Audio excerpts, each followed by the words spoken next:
રાતના 11 વાગી ગયા હતા, પરંતુ રિયાનો પતિ સમીર હજી સુધી ઘરે પરત આવ્યો નહોતો. રિયા અને સમીરના લગ્નને હજી ફક્ત એક જ વર્ષ થયું હતું, અને આ એક વર્ષમાં એવું ક્યારેય બન્યું નહોતું કે સમીર મોડો ઘરે આવ્યો હોય. રોજ સાંજ પડતા પહેલાં જ તે ઘરે આવી જતો. રાહ જોતા જોતા રિયાને થોડી બેચેની થવા લાગી. આજની આ મોડાશનું કારણ તેને સમજમાં નહોતું આવતું. છતાં પણ તેણે ઈશ્વરને બધું ઠીક રહે તેવી પ્રાર્થના કરવાનું શરૂ કરી દીધું. વિચારતા વિચારતા તેને સવારનું દ્રશ્ય યાદ આવી ગયું, જ્યારે સમીર ઓફિસ જવા માટે નીકળતો હતો. આજે તેના ચહેરા પર રોજની જેવી સ્મિત નહોતું, તે થોડો ગંભીર લાગતો હતો. ત્યારે રિયાએ આ વાત પર ખાસ ધ્યાન આપ્યું નહોતું, પરંતુ હવે તેને લાગવા લાગ્યું કે કદાચ સમીરના મનમાં કોઈ ચિંતા હશે.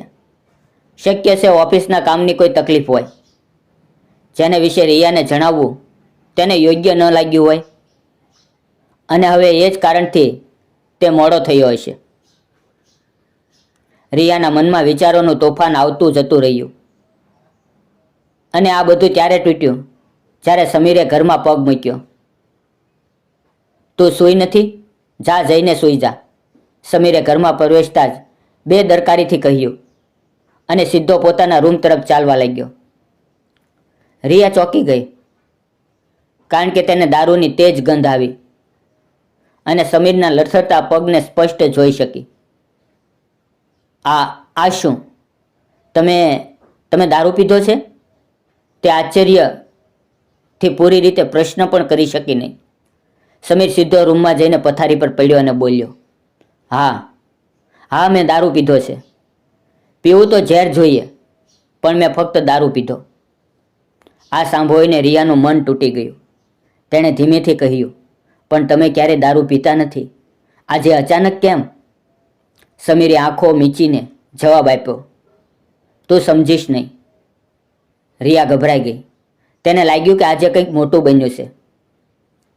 તેણે ધીમે ધીમે સમીર પાસે બેસીને કહ્યું, આપણે સાથે જીવી રહ્યા છીએ. હું તમારી પત્ની છું. તમે મને કહેશો તો જ હું તમારી મદદ કરી શકીશ. સમીરે એક ઊંડી શ્વાસ લીધી અને બોલ્યો, તને યાદ છે આકાશ? રિયા ચોંકી ગઈ, કારણ કે આકાશ તેના ભૂતકાળનો એક ભાગ હતો, જે તેણે સમીર સાથે ક્યારેય ખાસ શેર કર્યો નહોતો. રિયા થોડું ગભરાઈને બોલી, હા, આકાશ મારા કોલેજના સમયનો મિત્ર હતો. સમીરે તરત કહ્યું, મિત્ર કે પ્રેમ? રિયા સન્ન રહી ગઈ. સમીરની આંખોમાં શંકા હતી. રિયા ધીમેથી બોલી, હા, એક સમય એવો હતો જ્યારે હું તેને પસંદ કરતી હતી, પરંતુ એ બધું બહુ જૂનું છે. હવે મારા જીવનમાં ફક્ત તમે છો. સમીર હસી પડ્યો, પણ એ હાસ્યમાં ખુશી નહોતી, કડવાશ હતી. તું કહે છે હવે ફક્ત હું છું, પણ તે ક્યારેય મને આ વાત કેમ નથી કહી? તું આટલા દિવસો સુધી મારી સાથે રહી અને તારા દિલમાં આકાશનું નામ છુપાવી રાખ્યું. રિયાએ ડર્યા વગર કહ્યું, તમને મળ્યા પછી તો આ વાત મને પણ યાદ નહોતી. એટલે છુપાવવાની વાત જ નથી. તે તો એક ભૂતકાળ હતો જે હવે રહ્યો નથી. પરંતુ સમીરના ચહેરા પર શંકાના વાદળો હજી પણ હતા. તેણે કહ્યું, તું કદાચ સાચું બોલતી હોય, પરંતુ પતિની લાગણી તું નહીં સમજી શકે. પતિ માટે સહન કરવું કેટલું મુશ્કેલ હોય છે કે તેની પત્ની પહેલાં કોઈ બીજા સાથે પ્રેમ કરતી હતી. એટલું કહીને સમીર બહાર નીકળી ગયો. એ દિવસથી સમીર રોજ મોડો આવવા લાગ્યો. રિયા તેને સમજાવવાનો ઘણો પ્રયત્ન કરતી, પરંતુ સમીરના મનમાં પડેલી દરાર પૂરી થતી નહોતી. આકાશનું નામ વણસતું વણસતું તેમના વચ્ચે દિવાલ બની ગયું, અને બંને વચ્ચેનું અંતર વધતું ગયું. તેમનું જીવન મશીન જેવું બની ગયું. અંતે હારીને રિયાએ પણ તેને પોતાનું ભાગ્ય માની લીધું. એક દિવસ સાંજે તે થાકી હારી અને અપરાધ બોધથી ભરેલી રસોડામાં કામ કરી રહી હતી કે અચાનક બહારથી સમીરની ખુશીથી ભરેલી અવાજ સાંભળીને તે ચોંકી ગઈ. કારણ કે આવી ખુશીની અવાજ સમીરના ગળામાંથી ઘણા દિવસો પછી નીકળી હતી. રિયા પોતાને રોકી શકી નહીં અને બહાર આવી ગઈ. બહાર સમીર એક છોકરા સાથે હસી હસીને વાતો કરી રહ્યો હતો. ઓહ રાકેશ, અચાનક તને સામે જોઈને મને વિશ્વાસ જ નથી થતો. કોઈ જાણ કર્યા વગર આવી રીતે અચાનક આવી ગયો, સમીરે ખુશીથી કહ્યું. સામે ઊભેલો યુવક હસીને બોલ્યો, મિત્રનું ઘર તો પોતાનું ઘર હોય છે, ત્યાં પહોંચવા માટે જાણ કરવાની શું જરૂર? અને હા, જાણ કરીને તો નથી આવ્યો, પણ એક જાણકારી આપવા જરૂર આવ્યો છું. રિયા સમજી ગઈ કે સમીરનો કોઈ ખૂબ જ નજીકનો મિત્ર આવ્યો છે. તે અંદર જવા લાગી, પરંતુ એટલામાં રાકેશે કહ્યું, ભાભીજી ક્યાં છે ભાઈ? અને રિયા અટકી ગઈ. સમીરે પણ અવાજ આપીને તેને બોલાવી લીધી અને રાકેશ સાથે તેનો પરિચય કરાવવા લાગ્યો. રાકેશ હસીને બોલ્યો, ઓ ભાભીજી પ્રણામ, હું રાકેશ, સમીરનો લંગોટિયો યાર. તમે ચા બાના ચક્કરમાં ન પડતા, સીધું સરસ જમવાનું બનાવજો, કારણ કે હું આજ રાત અહીંયા જ રહેવાનો છું. રાકેશની આ વાત સાંભળીને રિયા હસી પડી. સમીરે પૂછ્યું, સારું, હવે કઈ જાણકારી આપવા આવ્યો છે? રાકેશ હસીને બોલ્યો, અરે ભાઈ ઉતાવળ શું છે, કહી દઈશું, આખી રાત પડી છે, કહીને રિયા સ્મિત કરતી રસોડામાં ચાલી ગઈ અને બંને મિત્રો વાતોમાં વ્યસ્ત થઈ ગયા. એ દિવસે રિયાએ બહુ સરસ જ જમવાનું બનાવ્યું. જમતા જમતા રાકેશે અનેક વખત વખાણ કરી અને અંતે બોલી ઉઠ્યો, વાહ ભાભી વાહ, હવે સમીરની તંદુરસ્તીનું રહસ્ય સમજી ગયો છું. હવે કૃપા કરીને મારી પત્નીને પણ આ કળા શીખવાડજો. તમારી પત્ની? તમે લગ્ન કરી લીધા છે? રિયાની જગ્યાએ સમીરે આશ્ચર્યથી પૂછ્યું. રાકેશ હસીને બોલ્યો, હજી નથી કર્યા, પણ કરવા જઈ રહ્યો છું, અને તને એ જ આમંત્રણ આપવા આવ્યો છું. એટલું કહીને તે ઊભો થયો અને એક સુંદર કાર્ડ સમીર તરફ વધારતા બોલ્યો, કોઈ બહાનું નહીં, ભાભીજીને સાથે લઈને જરૂર આવજે. સમીર કાર્ડ લેતા લેતા ચોંકી ગયો અને બોલ્યો, અરે તારા લગ્ન નિશા સાથે થઈ રહ્યા છે? રાકેશે ખુશીથી કહ્યું, હા, પણ તું કેમ ચોંકી રહ્યો છે? મને મારા પ્રેમ પર વિશ્વાસ હતો, અને જો અંતે મારો પ્રેમ જીત્યો. સમીર બોલ્યો, હા હા, મને ખબર છે તું નિશાને બહુ પ્રેમ કરતો હતો, પણ તું તો કહેતો હતો કે નિશા પવન નામના છોકરાને. રાકેશે કહ્યું, હા, એ પણ સાચું હતું, પણ થોડા દિવસનું સાચું.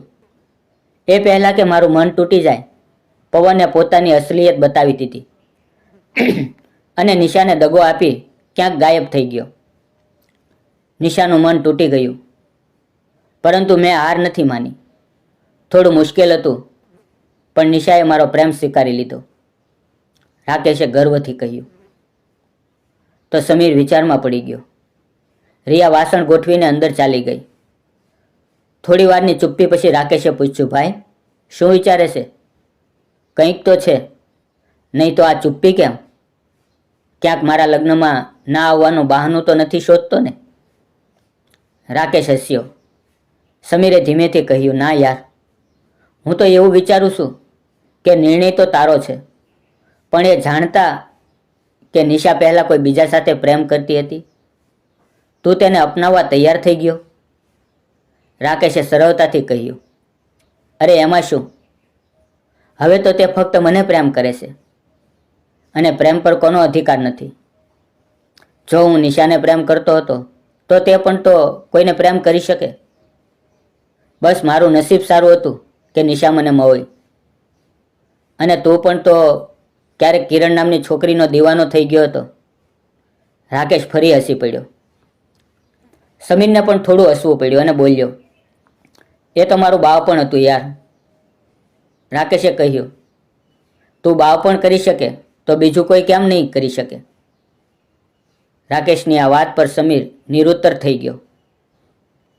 થોડા સમય પછી સમીરે પૂછ્યું, પણ જો લગ્ન પછી તને પવનવાળી વાત ક્યારેક ચૂબવા લાગે તો તું કેવી રીતે મેનેજ કરીશ?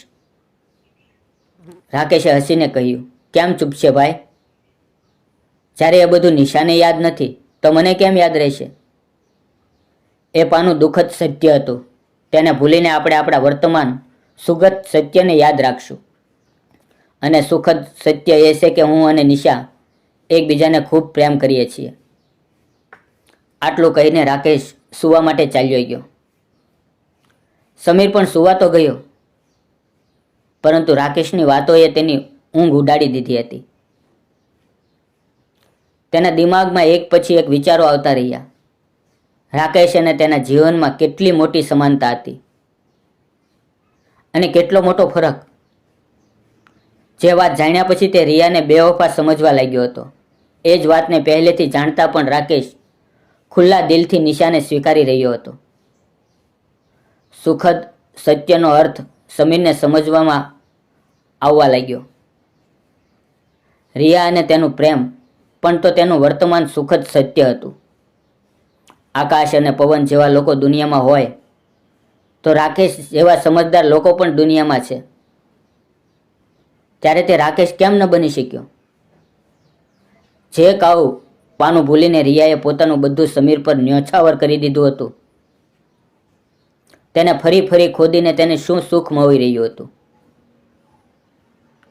જીવન તો રિયાની સાથે જ પસાર કરવાનું હતું અને એ જીવન સુખદ સત્યના સહારે જ પસાર થઈ શકે. રાકેશની વાતો હવે સમીરને સ્પષ્ટ રીતે સમજમાં આવી રહી હતી. જે વાતને લઈને તે રિયાથી દૂર થયો હતો એ જ વાત કોઈ બીજો એટલી સરળતાથી સ્વીકારી રહ્યો હતો. સમીરને પોતાની ભૂલ સમજાઈ ગઈ. ધીમે ધીમે તેના મનનો અંધકાર હટવા લાગ્યો. તેની બાજુમાં રિયા આંખો બંધ કરીને સૂતી હતી. તેના ચહેરા પર અસીમ ભવ પણ હતું, જેમાં કોઈ છળ કપટ નહોતું. સમીરના મનની બધી કડવાશ બહાર નીકળી ગઈ અને તે પોતાને રોકી ન શક્યો. તેણે હાથ આગળ વધારીને રિયાનું માથું સહેલાવ્યું. રિયાએ તરત આંખો ખોલી અને પૂછ્યું, તમે શું વિચારી રહ્યા છો? સમીર લાંબો સમય સુધી તેની આંખોમાં જોઈ રહ્યો. પછી ઊંડો શ્વાસ લઈને બોલ્યો, કંઈ નહીં. રાકેશના લગ્નમાં મારી સાથે ચાલીશ ને? રિયા સ્મિત કરીને બોલી, શા માટે નહીં? તમારી સાથે તો હું ક્યાંય પણ જઈશ. અને હા, રાકેશભાઈના લગ્નનું કાર્ડ ફક્ત આમંત્રણ પત્ર નથી, એ તો આપણા જીવનમાં ફરીથી વસંત લાવનાર કાર્ડ છે. હું તમારી બંનેની બધી વાતો સાંભળી રહી હતી. સમીરે પણ સ્મિત કર્યું અને તરત ભાવુક થઈને બોલ્યો, મારી મૂર્ખતા માટે મને માફ કરી દેજે રિયા. ખબર નહીં કેમ હું આકાશ જેવા નામથી ઈર્ષ્યા કરવા લાગ્યો. જ્યારે ઈર્ષ્યા તો એમને મારી સાથે કરવી જોઈએ, કારણ કે તેઓ ખાલી હાથ છે અને મારી પાસે તું છે. રિયાએ પ્રેમથી કહ્યું, હવે આ વાત છોડો, અને આંખો બંધ કરી લીધી. સમીરે ધીમેથી તેના કપાળ પર ચુંબન કર્યું અને એક ક્ષણે તેમના સંબંધમાં આવેલી દરાર હંમેશા માટે ભરાઈ ગઈ. મિત્રો, ઘણીવાર આપણે ભૂતકાળની પડછાઈઓને એટલી મોટી બનાવી દઈએ છીએ કે વર્તમાનની રોશની દેખાવા બંધ થઈ જાય છે. પરંતુ સાચો પ્રેમ એ જ છે જે ભૂતકાળ નહીં પરંતુ વર્તમાનને અપનાવે છે. જો મિત્રો તમને આ વાર્તા થોડીક પણ ગમી હોય તો લાઈક કરવાનું ભૂલશો નહીં. જતાં પહેલાં સબસ્ક્રાઈબ કરજો અને નાની એવી કોમેન્ટ પણ કરશો. ફરી મળશું એક નવી વાર્તા સાથે. ત્યાં સુધી આવજો. વિડીયો પૂરો જોવા બદલ ખૂબ ખૂબ આભાર મિત્રો.